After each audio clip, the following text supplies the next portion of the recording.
In this video, I'm rolling with Nick again. Nick is a seasoned black belt at the academy. He's 200 pounds. He's around 38 years old. And one tough dude.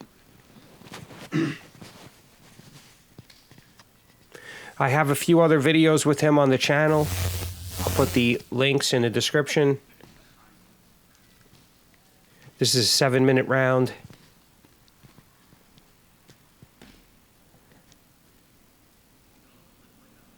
He always steps with the left leg forward because he knows most people game would be off his right leg. I love the way he collapsed his hip there and cleared my hooks. That was a great pass. Recording these videos, I really get to see what's going on and learn. I don't know how I could avoid that, but I'd sure like to do it. So this is my defensive position. I have a 2-on-1. His one arm is almost stronger than my two arms. But I have been working out lately. I just started lifting weights to get my arms above the level of spaghetti. So there's Jonathan and Yusuf in the background doing some stand-up. There's Jimmy, Shahan. I have videos with all of them. So here he does a good job of pulling my arm up and basically getting like a shoulder submission here.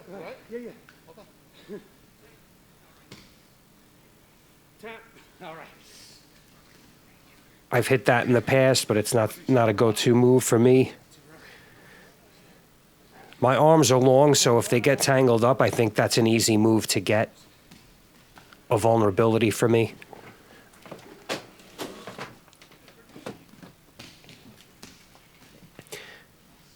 So again, he's starting with his left leg forward, and that screws me up because I definitely prefer the other side.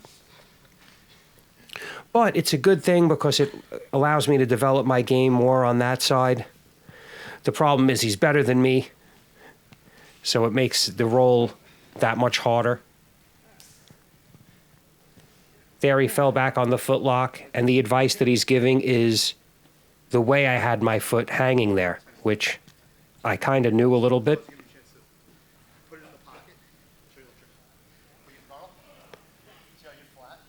So he's showing me if I have my foot on the hip with pressure properly,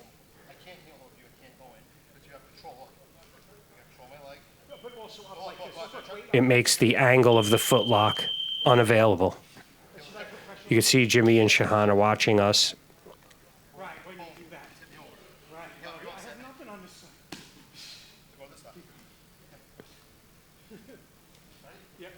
So there I told him, start with your other leg forward. And as soon as he did, I got the tripod sweep.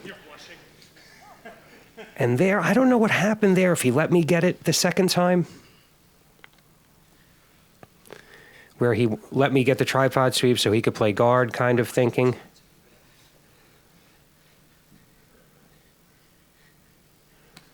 So I'm looking to do like a on my knees, careful pass. I didn't want him to get under me. There, he just threw me over. Here he's trying to hollow out his hips to get off my hooks, and then he decided to sit onto the hooks. But as you can see, he's not wrist fighting, he's controlling my legs. But as he grabs my legs, that gives me the opportunity to grab his wrist. Here I'm trying to break his posture, make it weird for him to walk by on that side. Here he was able to drop and hook and escape to the north-south. Well, escape my hooks, not escape. I'm the one that needs to escape here.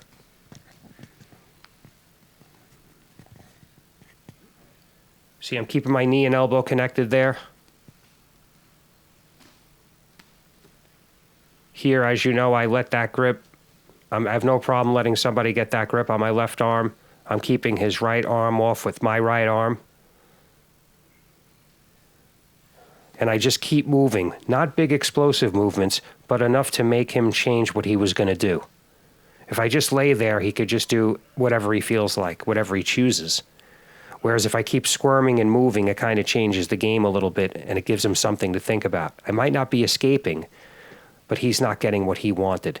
So there, I almost got my guard back. He had to like levitate back over to the to my right side.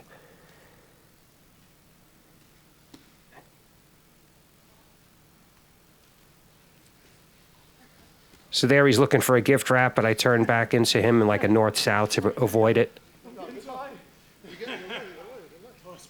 I think he complimented my defense going into that.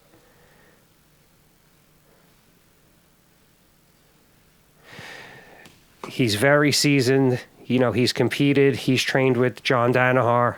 And this is a really high-level black belt.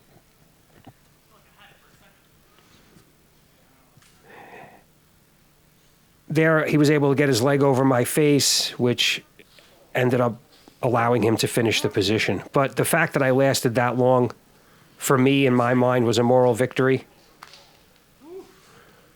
Keep going. Always a lot of respect between me and Nick. He's a great guy. And he always tries to help me help my jiu-jitsu when he sees something glaring.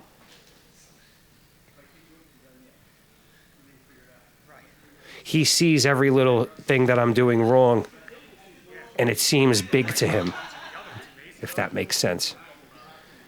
Whereas another person won't even know I'm doing that wrong. So that's the point of having a higher level belt help to mentor you specifically. Because there's holes in your game as you go. Once you know jiu-jitsu, then you have to just start plugging the holes in your game. And I don't think you get that really out of a regular class where they're just teaching a technique to 30 or 40 people. You need somebody to specifically instruct you.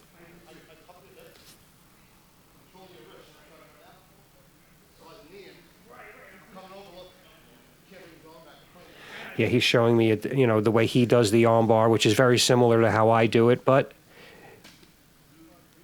the subtleties are different. Try to get in the habit and really turn into them, but don't not to. So it's something I like from here when you're in half or even side, right? That was kneeing, right? I know they get heavy. Put your elbow to your knee. Right. So he's showing me how he frames. Put the end of your shin. Yes. Here and look. And come on. But not only frames, but enters into an ashigarami. Ashigarami. That's how they say it in Japanese. They don't say ashigarami with a heavy Brooklyn accent. There's a certain pace to the Japanese language.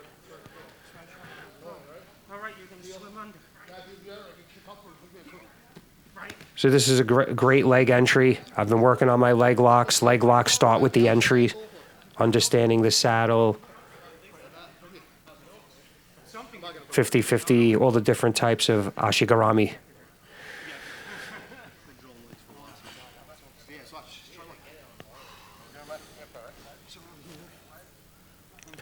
I feel that I do use this type of frame, but when the opponent's much bigger and he knows how to place his weight properly, he can smash that frame to the side. But as he's saying, once you start to feel that, roll your partner over and get that leg entanglement. And from there, you got that backside heel hook as well. Or I could just take the back from there. My strengths are probably my guard and my guard passing, believe it or not. Weaknesses, definitely the footlock game. So he's showing me another leg lock entry from reverse X. And I promise you, I'm going to watch this 100 times until I become proficient with those entries.